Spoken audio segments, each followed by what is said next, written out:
بسم اللہ الرحمن الرحیم۔ السلام علیکم ورحمۃ اللہ وبرکاتہ۔ پارہ نمبر 28 سورہ المنافقون کی آیت نمبر 4 یا 5 سے ہم شروع کریں گے، جس کے مطابق وہ گمان کرتے ہیں کہ ہر گرج ان کے خلاف کی ہے۔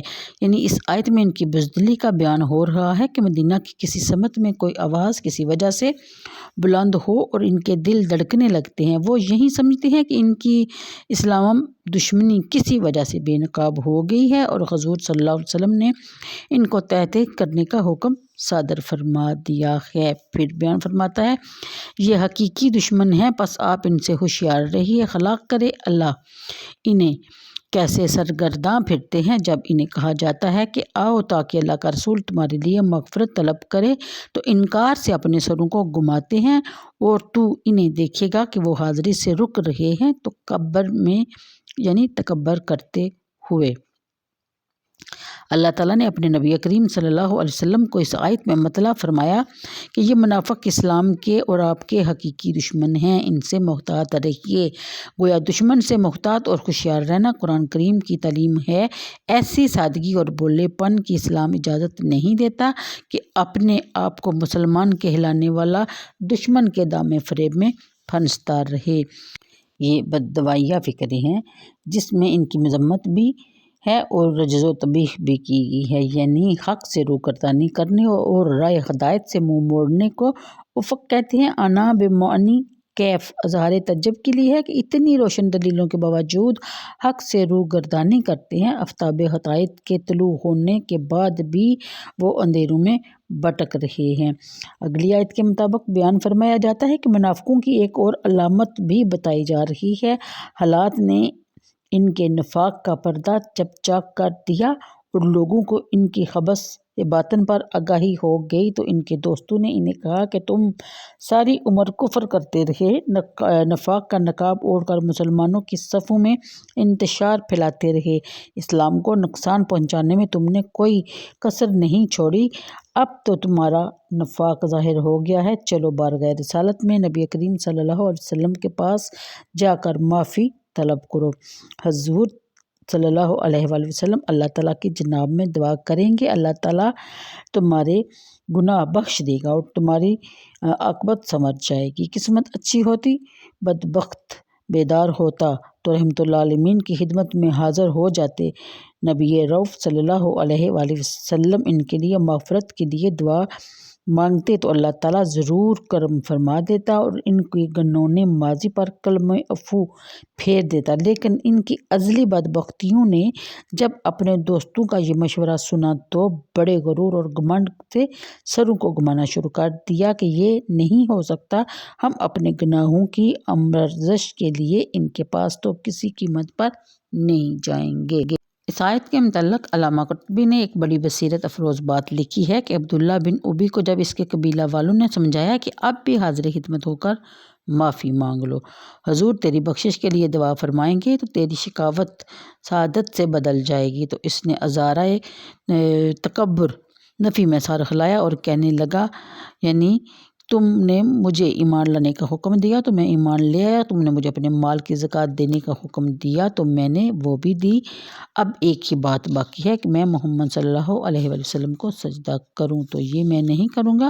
اس روایت میں آپ غور کریں منافق کا ذہن کس طرح غلط راہ پر چلتا ہے، اس کی سوچ میں کس قدر بگاڑ پیدا ہوتا ہے کہ بارگاہ نبوت میں حاضری اور اللہ تعالیٰ کے محبوب سے اپنی مغفرت کی دعا کروانے میں اس کو صریح شرک نظر آنے لگتا ہے اور اپنے اعمال نماز زکوٰۃ وغیرہ پر ہی نازاں رہتا ہے اور یہ ضرورت محسوس ہی نہیں کرتا کہ اللہ تعالیٰ کے حبیب کے در کرم پر حاضر ہو کر اس کے رحمتوں سے اپنے دامن کو لبریز کر لے۔ اس زمانہ میں بھی ہمیں ایسے لوگ نظر آتے ہیں جنہیں بارگاہ رسالت میں حاضری شرک اور بدعت معلوم ہوتی ہے، استغفر اللہ، خود بھی اس سعادت سے بہرہ نہیں ہوتے اور لوگوں کو بھی محروم رکھنے میں ایڑی چوٹی کا زور لگا رہے ہوتے ہیں، اس کو اپنے مخت ہونے کا معیار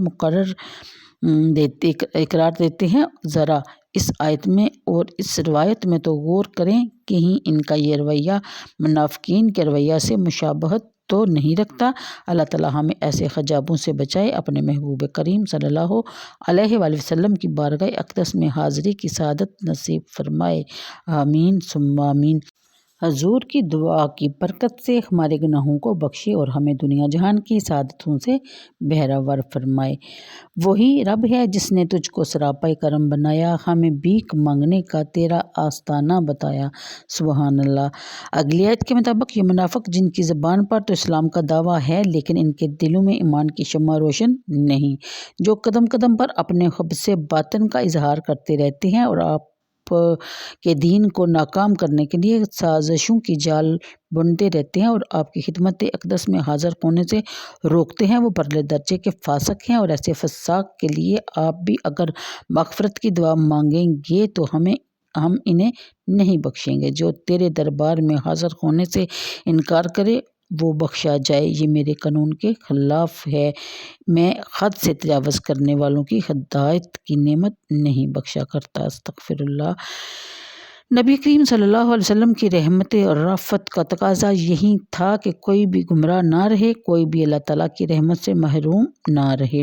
اس لیے حضور اپنی جان کے دشمنوں اور خون کے پیاسوں کے لیے بھی دعا فرما دیا کرتے، الہی میری قوم کو ہدایت دے اور وہ نادان ہیں۔ حضور پر سچے دل سے ایمان لانے والے جب اپنے آقا و مولا صلی اللہ علیہ وسلم کی خدمت میں بصد ادب نیاز حاضر ہوتے ہیں اور اپنے عمر بھر کے گناہوں کی بخشش کے لیے دعا کی التجا کرتے ہیں تو اللہ تعالیٰ کی رحمت جوش میں آ جاتی ہے اور یہ مستع یعنی جہاں ان کو سنا دیا جاتا ہے، خوشخبری ان کو سنا دی جاتی ہے کہ لا وجد اللہ توابا رحیمہ، یعنی اے ساری عمر اپنی جانوں پر ظلم توڑنے والو، تم میرے محبوب کے در کرم پر حاضر ہوگی ہو اور اس نے تمہاری مغفرت کے لیے درخواست کی ہے۔ سن لو، اللہ تعالیٰ کو تم توبہ قبول کرنے والا اور بے حد رحمت کرنے والا پاؤ گے۔ الہی ہمیں ان بدبختوں میں سے نہ کر جو تیرے پیارے رسول کی بارگاہ میں طلب استغفار کے لیے حاضر نہیں ہوتے بلکہ اس کو کفر و شرک کہنے پر مصر ہیں۔ العالمین ہمیں ان خوش نصیبوں میں کرنا جن کے دل نور ایمان سے منور ہیں، جو تیرے حبیب کی بارگاہ میں حاضری کو اپنے لیے باعث خزار سعادت یقین کرتے ہیں۔ آمین ثم آمین۔ پھر بیان فرمایا گیا یہی بدبخت منافق اپنے قبیلہ والوں، اپنی پارٹی والوں اور اپنے چیلوں کو کہتے ہیں کہ حضور کے ارد گرد مفت حوروں کا جو جمگٹھا تمہیں دکھائی دیتا ہے یہ تمہارے ٹکڑوں پر پڑ رہا ہے، تم آج اگر ان کی روٹی بند کر دو اور چندہ دینے سے باز آ جاؤ تو یہ بھوک سے تنگ آ کر خود بخود تتر بتر ہو جائیں گے، یعنی نبی کریم صلی اللہ علیہ وآلہ وسلم کے آستانہ کو چھوڑ دیں گے۔ اللہ تعالیٰ فرماتے ہیں کہ اے منافقو، تم میرے رسول کے رازق ہو اور نہ میرے رسول کے ان نیاز مند غلاموں کے رازق ہو۔ زمین اور آسمان کے سارے خزانے میرے ہیں، جب میں ان کا ہوں اور وہ میرے ہو گئے ہیں تو میں انہیں تمہارا محتاج نہیں ہونے دوں گا۔ تم اپنے چندے اور اپنی انانتیں اپنے پاس رکھو، تمہیں پتہ چل جائے گا کہ میں انہیں کس طرح اپنے بھرپور خزانوں سے مالا مال کرتا ہوں۔ اس آیت کی وضاحت کے لیے مندرجہ واقعہ یہاں درج ہے جو کہ اس کی طرف میں بیان فرمایا جا چکا ہے۔ تو آج کے لیے اتنا ہی، مجھے دیجیے اجازت، دعاؤں میں یاد رکھیے گا۔ اللہ حافظ۔